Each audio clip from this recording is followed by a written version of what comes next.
Don't tell the elf. Hey guys, welcome to Console Choice. I'm Mark, and this is The Lord of the Rings Return to Moria. A first for Middle-earth based games, Return to Moria is set in the 4th age of Middle-earth. That's after the events of The Lord of the Rings, so there's no more Sauron, no more Saruman, no more Rings of Power. It's a bit weird that Lord of the Rings is in the title, really. So the game's story starts with Lord Gimli, who's actually voiced by Rhys Davies himself. How cool is that? No signs or kings are going to stop us. This is the time to reclaim Khazad-dûm. Sorry. Lord Gimli is summoning a group of his kinsmen to retake Moria once and for all. You'll begin by using a pretty reasonable character creator to design and name your dwarf. Lets you choose everything from hairstyle and colour, skin type, gender, body type, even the clan from which your dwarves hail from. I randomised my dwarf's name, so here, meet Gimli's cousin, Groin, son of Oin. Brilliant.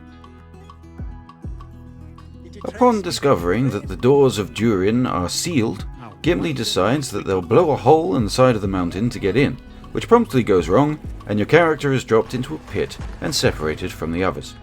Devoid of all but the clothes on your back, you must make your way to the sealed doors in a tutorial section that tells you how to gather basic materials and craft basic items like torches and pickaxes. Once you reach the doors, you find that they have been sealed by a strange purple haze, and resolve to head east into the mines to investigate another way to rejoin the rest of the dwarves and solve the mystery of the dark magic. We've had a lot of Lord of the Rings games over the years, from action games like Return of the King, real-time strategy games like Battle for Middle-earth, and RPGs like Shadow of Mordor, and let's not forget the Gollum game. But this is the first survival game based on the Lord of the Rings. The survival genre isn't normally my kind of thing. It's a genre defined by challenge, punishment, and usually zombies, which quite frankly, shit me up. It's a little crowded, isn't it? No, it's fine. Ugh. But I'm a big Lord of the Rings fan, so I couldn't help but be drawn in. You'll spend your time exploring to gather resources like stone, wood, cloth, ore, and so forth, and that will allow you to craft better tools, weapons, and armor, which then will allow you to explore further. You'll also craft camps to sleep in, where you can cook meals to fill your hunger bar, build forges to refine your resources for more advanced crafting, and construct defenses in case orcs come to raid you in the night. Which they will.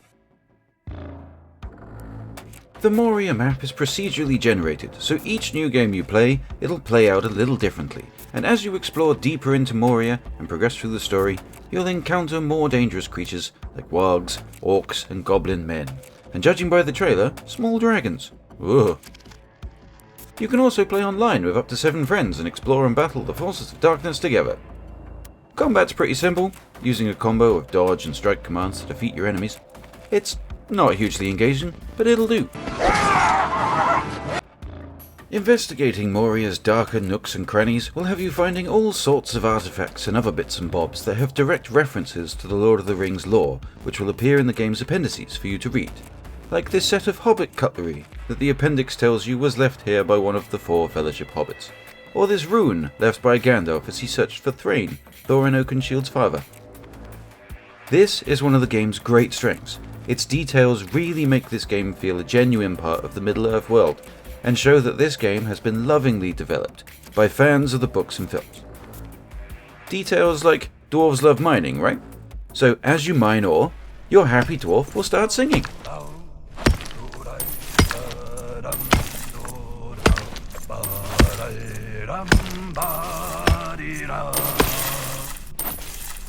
And if I should fade my one true love. Lovely. The design for Moria has been influenced strongly by the designs from the films, which make you feel even more at home within the game world. The devs have taken just enough poetic license with the game to be creative without destroying the immersion. For instance, this hidden and lost elven cavern that's full of goblin men that have fled here from Isengard. It's close enough to the source material to be plausible without needing to be 100% accurate. The Amazon TV show could take some tips from this game. All in all, I'm absolutely loving the world setting and exploring through this vision of Moria. The only thing that puts me off from this game is that when you die, you lose everything you're carrying. Food, equipment, weapons, resources, all of it. You'll respawn at your nearest camp, and the lesson here is to store everything you don't immediately need in a storage box at your camp, or risk being naked and afraid in the long dark of Moria.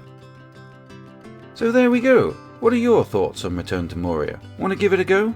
Or are you impatiently waiting for news on the farm life sim Tales of the Shire?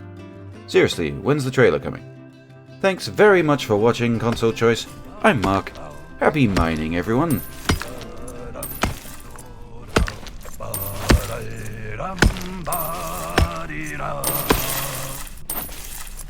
And if I should fade my one true love, if I should fade, said she.